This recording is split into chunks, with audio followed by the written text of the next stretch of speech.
You are very tall, Governor. Asante sana. Pia tulikuwa na deputy governors. If they can just stand. I think I had seen a few. Our deputy governor wa Nyandarua, Asante, umekuwa na sisi quite a bit. And our deputy governor wa Nakuru alitu represent mahali because Chief Justice wa the Republic of Kenya had a function in Nakuru. That's why hayuko na sisi. So let me begin first by maybe, I'm not giving a vote of thanks, but I just want to acknowledge Your Excellency, some of the people who have really been very critical through the last 1 week or so. Na nianze na His Excellency the President, alikuja hapa akatutembelea na wakaongea na nyinyi, na kuna vile some of the things that I will say as we proceed during this conversation. Na wewe pia, Your Excellency the Deputy President, na kushukuru tena. I was in a function with you, a committee, a steering committee for disaster, na nikasikia mwenzangu the Governor of Garissa akisema umeenda kwake 3 times on different disasters. So thank you for what you're doing. We see you going around, na kama what others are feeling is what we are feeling, then we know it helps a lot when you join us. Pia nishukuru mawaziri wenye waliweza kufika hapa during the course of that time. Tulikuwa na Mheshimiwa Waziri Kipchumba Murkomen wa mabarabara, Moses Kuria, Zachary Njero ulikuwa hapa pia, na Penina Malonza. I want to recognize them, na pia the CDF General Charles Kahareri. Walikuja wakasimama na sisi, and because of the support that you have mobilized in your different ministries, it has gone a long way in helping us. So I want to also thank the national government. We have worked very, very, very harmoniously, very well together, led by together with the administration, the RC and the county commissioner and the county security team. You've done us very well because you've been really a present help during a very difficult time. Obviously, Mheshimiwa Jane's office with my office, I know our teams have worked very well together and done a lot in helping us steer what has needed to be done for us to get here and have a smooth process so far, despite the sadness. Let me also thank the KDF, led here by our Brigadier Mutua. You've done a wonderful job. You have helped us in a lot of the recovery, and as you continue to help us, Pia, the discussion about that we had this morning before we started, about using your equipment, even if we shall be fueling them, is much welcome once everything is done to help us in the infrastructure na mabarabara na maneno ya aina hiyo. NYS, very special thanks. You've done us proud. You've done such a good job. You've been here since day one, and we really, really thank you, even for your equipment, your human resource. Kabisa, you have been very, very wonderful to us. There is a special group from the county that I want to recognize, and those are the CHPs, our community health promoters. They have done a very good job, especially even when this happened. They went from homestead to homestead, keeping up with those injured, making sure people go to the center, to the park, or to where we were putting them so that they could get looked into, and those who needed to go for medical health were able to go for that. So I want to thank you so much in a very special way. Another group is the Red Cross. You have done so much, you continue to do so much, and I cannot fail to thank you for all that you're doing, together with the other humanitarian groups, the AMREF, the World Health Organization, kwa zile madawa pia mumetupatia. It was a difficult time because the weather ni baridi, na tuko na watoto wengi, as you can see, that were affected, na pneumonia became an issue, plus other illnesses. Na the people wenye kwa kubebwa na maji pengine waligongwa and all that sort of stuff. So we thank you very, very much. I want to give a very special thank you to the Mahiu Pastors Fellowship. You have really taken lead in this issue.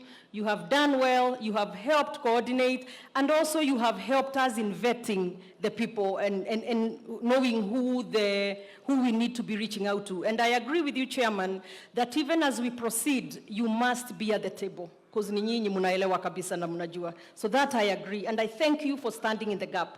The Mahiu Fellowship, the Mahiu Pastors Fellowship, Your Excellency, has also given free counseling to those who are affected. That has come a long way in helping. I think I remember, Mheshimiwa Jane, you were with me when we met the young lady who told us they had lost 8 family members and her 2 little girls were still missing. And I think that day we all didn't sleep because of how traumatizing that was. So you can only imagine what they are going through. So thank you, Church. Thank you, thank you, thank you. We can't thank you enough. Now, I know Mheshimiwa Jane, you mentioned Wangojiri, but I want her to stand up so that everybody sees who this evangelist Wangojiri is. This lady is an angel. You truly are an angel. Because you came when we really needed a place to resettle everybody, and she gave us her facility, and she told me, hatulipishi kitu, we just want you to occupy as long as you need to. That is God's work, surely. Surely, surely, surely, Wangojiri. Thank you so much. May God bless you. Aendelee kukuonekania, and may you never lack. Kabisa. Thank you. I really, truly appreciate you for everything that you're doing. So thank you so much. Your Excellency, we had a discussion, tulikuwa na discussion na the President when he was here, na tukasema kwa vile the area yenye, vile tu Mheshimiwa MCA amesema, and by the way, let me also recognize you in a very special way, our MCA Kamau. You have been there since day one.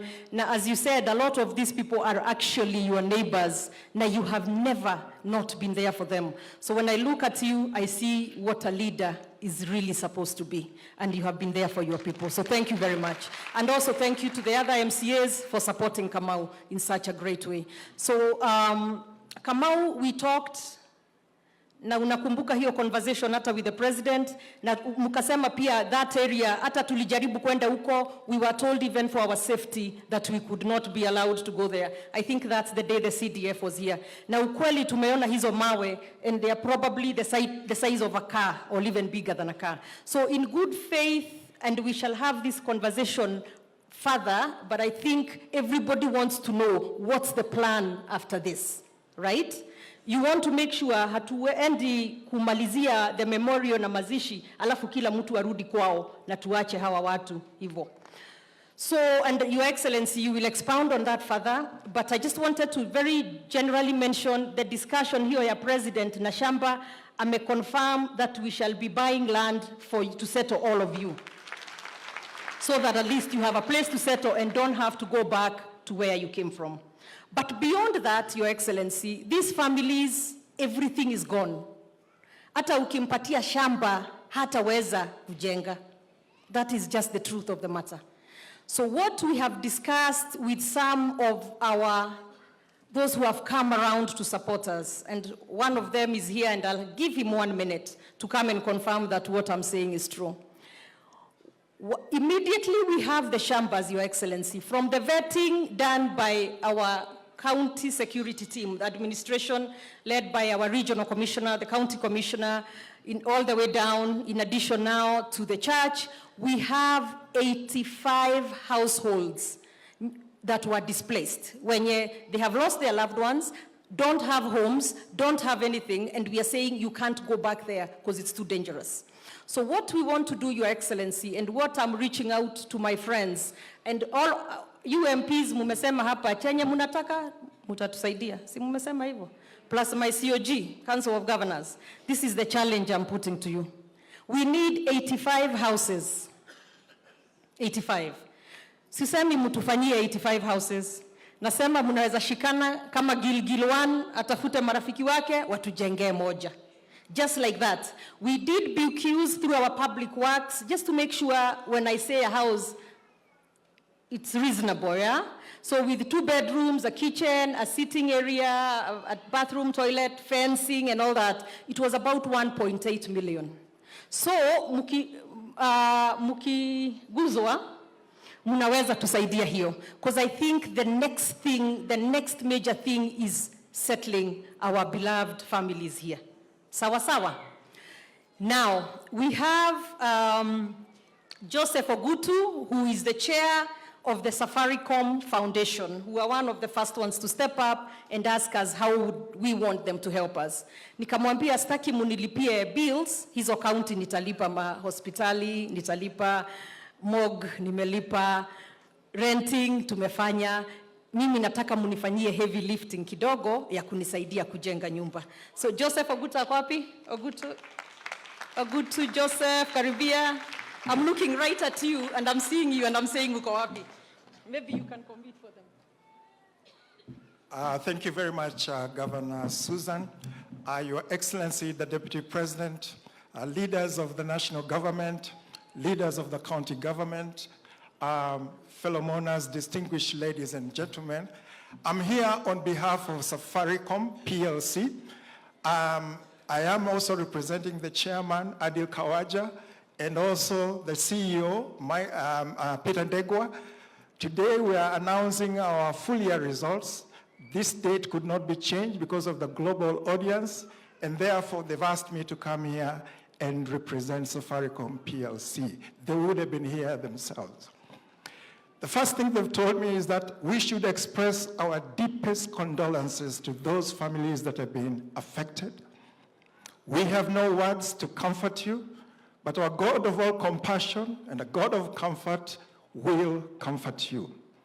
The second reason why I'm here, as Governor Susan has said, is that we sit together with the county government of Nakuru and determine the long-term plans for those who have been displaced.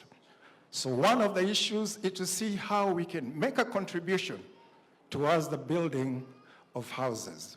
And so we will make our contribution in this regard, and also in any other area that will ensure quick restoration of normalcy and quick restoration of livelihoods. Thank you very much. Asante, thank you very much. And for me, that was more because we have a lot more watching us beyond those who are in here. So if you feel compelled to help the people of Mahiu, I would probably say join us in helping building or constructing homes for them so that we can resettle them. So Your Excellency, very quickly, as you know, we have 61 people who have confirmed have passed on.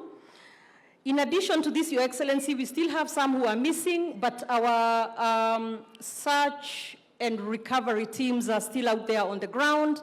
The KDF, the NYS, and many other teams together are still searching, and we shall not rest until hopefully we get everybody accounted for. In addition to that, Your Excellency, just so you understand how big the tragedy was, I want to thank the people of Mahiu and especially the youth, because on the first day, you really were able to rescue a lot of people who may not have made it, was it not for your rescue efforts. So I want to thank you very much. So Your Excellency, about 133 people were rescued that were taken to hospitals, 81 were treated and discharged, 41 are still admitted, and 10 have been referred to other hospitals. So in a very special way, I want to thank the hospitals of Mahiu, of Naivasha Sub-County Hospital, Nakuru County Referral and Teaching Hospital, Kijabe Hospital, St. Luke Hospital, Kikuyu Mission Hospital, Nairobi Women Hospital, and Itare Hospital. And I want to thank the doctors and the nurses and the hospital staff who showed up and treated our people despite the strike that was on at that time. And because you stepped up, you helped save lives. So we thank you and we applaud your efforts, and also thank you in general for the return to work, and we are happy that now the hospitals can continue operating. To the people of Mahiu, as you have heard, we have had a challenge on the Mahiu Level 4 hospital, but we have talked with the Deputy President, and I'm sure he'll say something when he comes up here, so I won't preempt, and we'll work on resolving that issue. Your Excellency, as you've heard many speakers say before me, on the Mau Road, that is one that we wish the national government to help us, especially at this difficult time, so that we can get movement and not have some places that are cut off, and so we can have access to the hospital and other areas that way, which also connects really Nakuru County and Kiambu County. Oh, and by the way, I also want to take the opportunity to thank the governor of Kiambu County, because on day one he came and he brought us a lot of support, Your Excellency. Your Excellency, my Waziri Zak is here, and luckily he is the Waziri of Water. And water being very devolved, I also know I have a big role to play. Your Excellency, after the tragedy, all our pipes were destroyed. Our boreholes were contaminated, so there is no good water in this area, Your Excellency. So it's a very urgent need. And the reason I'm saying all this to you, Your Excellency, despite being the governor of Nakuru County, despite things like water being devolved, this tragedy has really impacted our infrastructure, and not just here in Mahiu. I can tell you, Your Excellency, in Kaptembo and Nakuru Town West, the whole night I was on the phone. People were leaving their houses because they were about to be drowned last night. I have people in camps in Kampiamoto in Rongai, some others in Kuresoi North. So it's overwhelming, and also any help that we can work together to restore the infrastructure so that our roads can be fixed together with also what I can come up with. That would be really appreciated. So Waziri Zak, please help us. Myself and the MCA have figured a bit of what we need to do immediately to at least restore some water. But if you can at least skumia kitu kidogo tujue waziri wetu wa maji yako huko, this is the time. We need you desperately. So thank you very much. Your Excellency, as the schools open on Monday, and you've heard very well said by our MCA, we have issues on even kids being able to cross. Na nataka tu niambie wananchi, tafadhali, let us not let our children cross places with water. Hata mkifikiria maji sio mingi, inaweza kuwa mingi. Saa hizi vile mumesikia Mheshimiwa Gadhambi kutoka Njoro amesema, jana tumepoteza 2 sisters in Naiswet huko Njoro. Walikuwa wanaruka mto, wanaweka mawe kuruka on top of it, mmoja akabebwa na maji, the sister jumped in kujaribu kumsave na yeye pia akabebwa na maji. We have had divers in there over 10 hours, walitokea juu weather ilikuwa too bad in the evening juu ya mvua, tukaona we shall risk their lives as well. But this morning they are back in the water again. In addition to that, another teenager in Maunarok also tried to cross a river, na yeye pia maji ikawa very strong. I think it was on Sunday or Saturday. Na akabebwa na maji na pia ameaga. So my dear people of Nakuru County, let me anaenda shule na penye anapitia culvert imebebwa na kuna maji. Your Excellency, I know I'm out of order, but as a parent,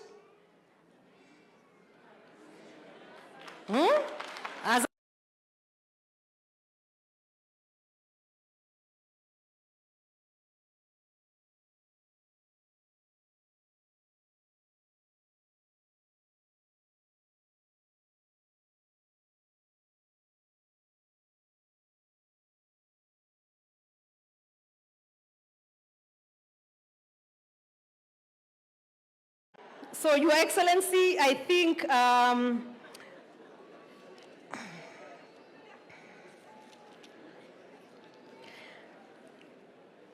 as I finish, one other very unrelated thing, but I'm not sure that, I don't know if it's under Hon Soipan's docket. We have the Mount Longonot National Park, Your Excellency, hapa karibu. Now we need that park fenced, Your Excellency, kwa sababu wanyama wanatokea na wanakuja kwa watu. So it's also another big crisis further down here, not here, but hapa chini kidogo.